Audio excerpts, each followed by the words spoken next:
కల్తీ మద్యాన్ని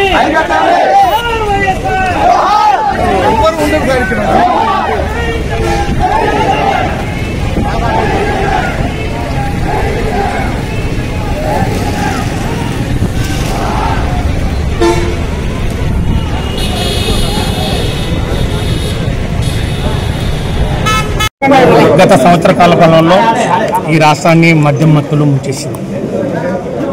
మద్యం మత్తు అంటే కల్తీ మద్యం. అధికారంలోకి వస్తే మేము నాణ్యమైన మద్యం అందిస్తాం, తక్కువ ధరలకే మద్యం అందిస్తాం.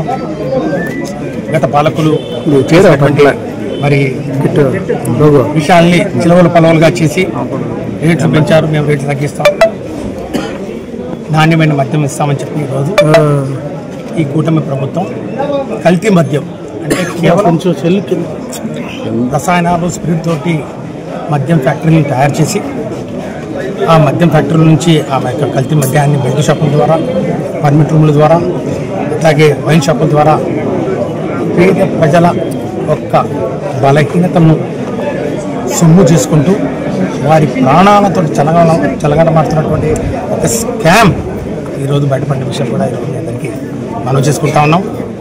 ఈ స్కామ్ ద్వారా ఈ కల్తీ మద్యం బారిన పడి మరి కిడ్నీలు, లివర్లు పాడైపోయి చివరకు ప్రాణాలు కోల్పోయినటువంటి కుటుంబాలు సుమారు 400 పైచలకు కుటుంబాలు ఈరోజు కల్తీ మద్యం బారిన పడ్డాయంటే ఈ రాష్ట్ర ప్రభుత్వం, తెలుగుదేశం పార్టీ ప్రభుత్వం ముఖ్యంగా. ఎందుకంటే ఈ కల్తీ మద్యం ఈ ములకల చెరువులో కానివ్వండి, అట్లాగే ఇబ్రహీంపట్నంలో కానివ్వండి, పరవాడ కానివ్వండి, మరి విశాఖపట్నం దగ్గర కానివ్వండి, ఎక్కడ శ్రీకాకుళంలో కానివ్వండి, ఎక్కడ కూడా మనం చూసినా కూడా తెలుగుదేశం పార్టీ నాయకులు తప్ప వేరే వాళ్ళు ఎవరు లేరు. జయచంద్రారెడ్డి తెలుగుదేశం పార్టీ అభ్యర్థి. ఈ మద్యం ద్వారా 10 రూపాయలకే మద్యం బాటిల్ తయారు చేసి 99 రూపాయలకు అమ్ముతూ మరి అట్లాగే చీప్ లిక్కర్ను ప్రభుత్వం ద్వారా అమ్మడం చేయకూడదని చెప్పిన దానికి ఇది మెయిన్ కారణం అనే విషయాన్ని కూడా ఈరోజు బట్టబయలైన విషయాన్ని కూడా మీ అందరికీ మనం చేస్తూ ఉన్నాను. వీళ్ళందరినీ కూడా తక్షణమే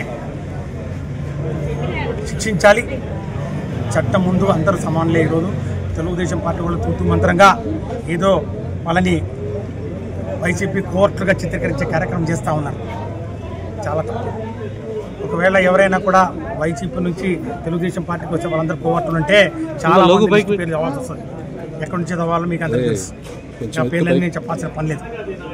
మంత్రుల దగ్గర నుంచి, పార్థసారథి గారి దగ్గర నుంచి, మా ఎంపీల దగ్గర నుంచి, మరి వేమిరెడ్డి ప్రభాకర్ రెడ్డి గారి మాగుంట కానీ ఎంతమంది పేర్లు చెప్పుకుంటూ పోతే అందరూ ఉన్నారు.